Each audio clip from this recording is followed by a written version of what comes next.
वज़ीर आज़म इमरान खान की ज़ेर सदारत मुश्तरका मफादात कौंसिल का इजलास कल होगा। इजलास का 16 निकाती एजेंडा तैयार कर दिया गया है।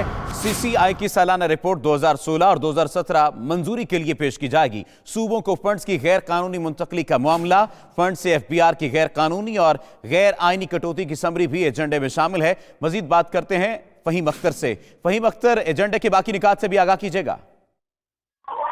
जी बिल्कुल, जो मुश्तरका मफादात कौंसिल का इजलास है ये कल इस्लामाबाद में होगा और वज़ीर आज़म इमरान खान इसकी सदारत करेंगे। इजलास में चारों सूबों के जो वज़ीर आला हैं वो शिरकत करेंगी। इसके अलावा जो 16 नुकाती एजेंडा जारी किया गया है मुश्तरका मफादात कौंसिल का, उसमें कौंसिल ऑफ कॉमन इंटरेस्ट की जो सालाना रिपोर्ट है 2016 और 2017 वो मंजूरी के लिए पेश की जाएगी।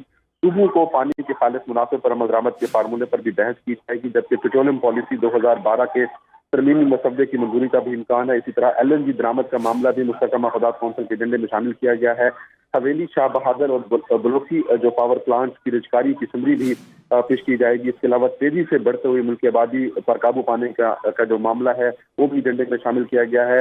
पानी की तकसीम के मुआहदे से मुतालिक जो अटॉर्नी जनरल ऑफ पाकिस्तान की सिफारिशात हैं वो भी एजेंडे में शामिल की गई हैं, जबकि चेयरमैन वाबदा और मेंबर्स की तकर्री से मुतालिक ड्राफ्ट भी इजलास में पेश किया जाएगा। इसके अलावा मुतबादिल तवानाई पॉलिसी 2019 की मंजूरी भी का एजेंडा भी पेश किया जाएगा।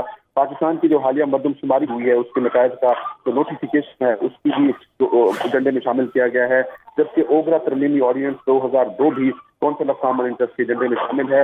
वज़ीर बैनुल सूबाई राब्ता हमीदा मिर्जा सिंह के इस कौंसिल ऑफ कॉमन इंटरेस्ट की पोस्ट है वो भी शिरकत करेंगी और जो चीफ सेक्रेटरीज हैं सूबों के वो भी इस इजलास में शिरकत करेंगे। ये इजलास वज़ीर आज़म इमरान खान की ज़ेर सदारत होगा। जी बहुत शुक्रिया।